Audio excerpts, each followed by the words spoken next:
مسلمانوں کی تعداد انڈیا کی کل آبادی کے اندر 14.2% ہے، یعنی انڈیا کی جتنی بھی آبادی ہے اس میں 14.2% مسلمان ہیں، اور سب سے زیادہ جو مسلمان انڈیا کے اندر رہتے ہیں وہ اتر پردیش کے اندر رہتے ہیں۔ انڈیا کی ریاست اتر پردیش، وہاں سب سے زیادہ مسلمان، دوسرے نمبر پر ویسٹ بنگال کے اندر سب سے زیادہ مسلمان رہتے ہیں، اور تیسرے نمبر پر بہار کے اندر سب سے زیادہ انڈین مسلمس رہتے ہیں۔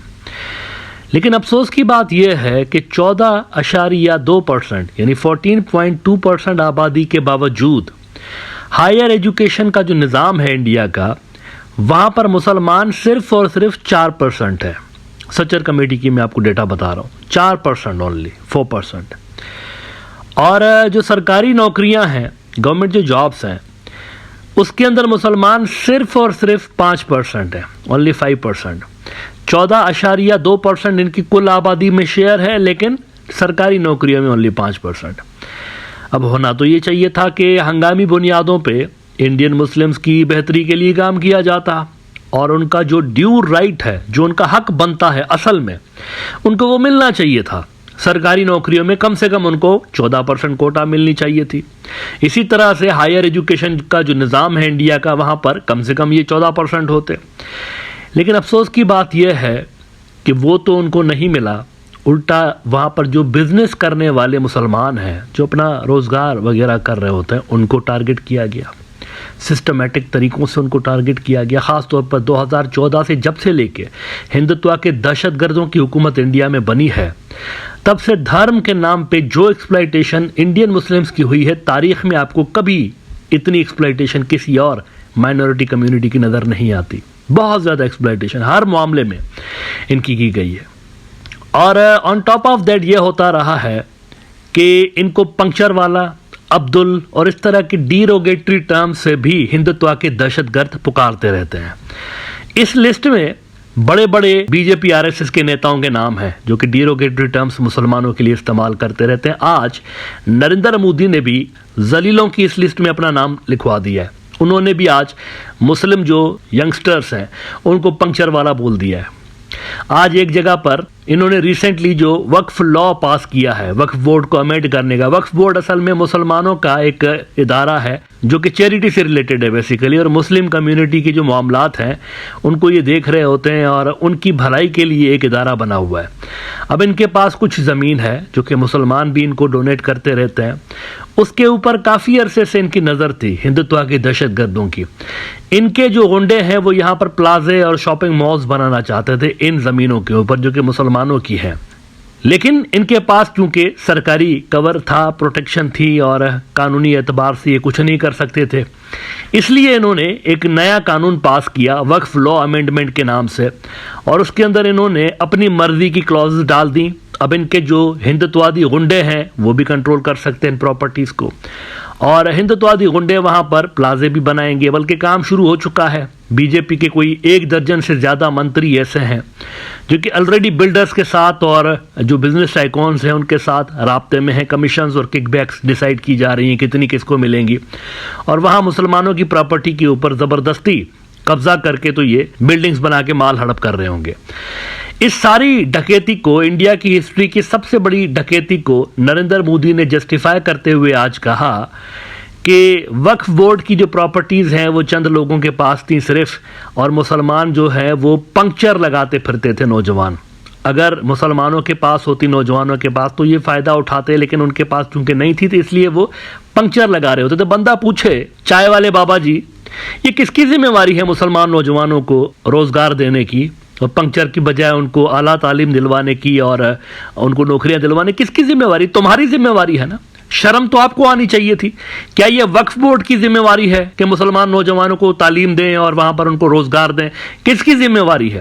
اس کی ذمہ واری تھی نریندر مودی کی۔ اب یہ اپنی ذمہ واری پوری کرنے میں بری طرح سے ناکام رہا ہے، کیونکہ اس کی سیاست ہے ہی اینٹی مسلم، تو اس نے الزام لگانا شروع کیا ہے وقف بورڈ کے اوپر کہ ان کی وجہ سے مسلمان پنکچر لگا رہے ہوتے ہیں۔ منٹ نے رپورٹ کیا ہے، waqf land misuse pushed Muslim youth into puncture jobs. یہ ڈیروگیٹری ٹرم ہے جو کہ ہندوتوا کے دہشت گرد انڈین مسلمز کے اگینسٹ استعمال کرتے رہتے ہیں، ان کو پنکچر والا بول رہے ہوتے ہیں، سائیکل کے پنکچر لگانے والا۔ پی ایم مودی آفٹر فلیگنگ حصار ایودھیا فلائٹ۔ اچھا بہرحال اب وقف بورڈ میں یہ جو ڈاکہ پڑا ہے، انڈیا کی تاریخ کا سب سے بڑا ڈاکہ، اس سب سے بڑے فراڈ کے اگینسٹ مسلمانوں کی طرف سے ری ایکشن آنا نیچرل سی بات تھی، اور وہ آیا بھی، انہوں نے پروٹیسٹ کیا، اور اس پروٹیسٹ کے اندر ہندتوا کے دہشت گردوں نے بھی گڑبڑ مچانے کی کوشش کی، ایز اے ریزلٹ وہاں پر ماحول خراب ہوئے، ویسٹ بنگال کے اندر خاص طور پر۔ اب اس کی ذمہ داری انڈیا کی جو انٹیلیجنس ایجنسی ہیں کس کے اوپر لگا رہی ہیں؟ انڈائریکٹلی انہوں نے پاکستان اور بنگلہ دیش کا نام لیا ہے کہ انہوں نے کروایا ہے۔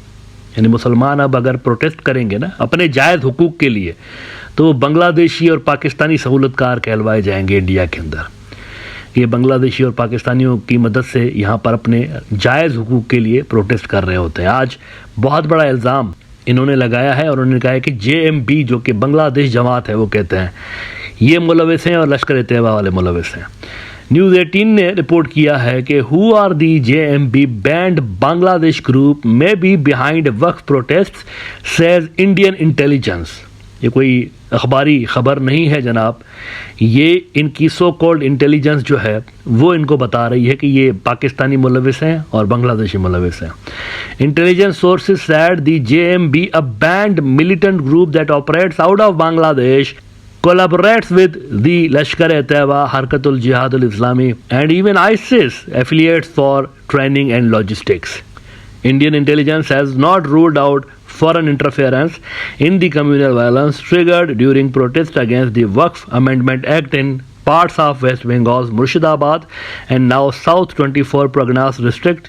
According to intelligence sources, groups like Jamaat al-Mujahideen, Bangladesh, JMB may have supplied arms, imparted training and spared propaganda across Bangladesh border routes and the Sundarbans Delta. But what is the JMB? پھر وہ نیچے بتا رہے ہیں JMB جو ہے وہ band out fit ہے وغیرہ وغیرہ، اور پھر وہ لشکر طیبہ کا بھی نام لے رہے ہیں جن کے لیے یہ کہتے ہیں یہ پاکستانی تنظیم ہے۔ The sources said the JMB, a banned militant group that operates out of Bangladesh, collaborates with the Lashkar-e-Taiba, Harkat al-Jihad al-Islami and even ISIS affiliates for training and logistics. They said the 2014 Burdwan blast revealed ties to the Lashkar-e-Taiba with explosives smuggled from the neighboring country. اب یہ تمام جو آپ بکواس دیکھ رہے ہیں اس میں کوئی سچائی نہیں ہے، یہ اٹینشن ڈائیورٹ کرنے کی ایک ٹیکٹک ہے جو کہ لمبے عرصے سے لے کے ہندتوادی دہشت گرد پلے کرتے رہے ہیں۔ جب بھی انڈیا کے مسلمان اپنے جائز حقوق کے لیے پروٹیسٹ کر رہے ہوتے ہیں تو یہ معاملات کو پاکستان کی طرف اور بنگلہ دیش کی طرف ڈائیورٹ کرنے کی کوشش کرتے ہیں۔ یہ جو کچھ بھی کر رہے ہیں انہی کے کہنے پہ کر رہے ہیں اور وہی ان سے کروا رہے ہیں، اور اس سب کے پیچھے وہی ہے۔ اس کے چلتے پھر یہ بھاری بھرکم قسم کی چارجز لگا کے ایون غداری والے بھی مقدمات ان کے اوپر قائم کر کے تو جیل میں ٹھوس دیتے ہیں، پھر یہ پڑے ہوئے تھے جیلوں کے اندر۔ ان معاملات میں بھی یہی ہو رہا ہے، یہ جو مرشد آباد میں ہوا ہے اس معاملے میں بھی یہی ہو رہا ہے۔ نہ پاکستان کا اس سے کوئی کنیکشن ہے، نہ کوئی ان کا لینا دینا ہے، نہ بنگلہ دیشیوں کا لینا دینا ہے۔ یہ معاملہ خراب بھی بی جے پی نے کیا، انہوں نے اس کنٹروورشل مدعے کو چھیڑا، صرف اور صرف ان کے سیٹھوں کو زمین چاہیے تھی، وقف بورڈ کی جو زمین ہے وہ ان کے جو کرونیز ہیں ان کو چاہیے تھی، وہ زمین ان کو دلوانے کے لیے انہوں نے یہ حرکت کی، اور اس کا ری ایکشن آنے پہ انہوں نے الزام جو ہے وہ انڈائریکٹلی ان دونوں ملکوں کے اوپر لگا دیا ہے کہ یہ جو دو ملک ہیں ہمارے اندر انٹرفیرنس کر رہے ہوتے ہیں۔ میرے خیال سے دس از ویری انفارچونیٹ۔ انڈیا کا جو مسلمان ہے وہ کہ دوسرے تیسرے درجے کا شہری نہیں ہے، اس کا بھی اتنا ہی رائٹ ہے جتنا کسی نان مسلم کا رائٹ ہے، جتنا ہندو برادری کے بندے کا رائٹ ہے انڈیا کے اوپر اتنا ان کا بھی ہے، مسلمانوں کا بھی ہے۔ لیکن افسوس کی بات یہ ہے کہ ان کے جائز ایشوز حل کرنے کی بجائے انڈیا کی جو رولنگ پارٹی ہے وہ اس پروٹیسٹ والے مدعے کے اوپر بھی سیاست کھیلنے میں زیادہ دلچسپی رکھتی ہوئی نظر آ رہی ہے۔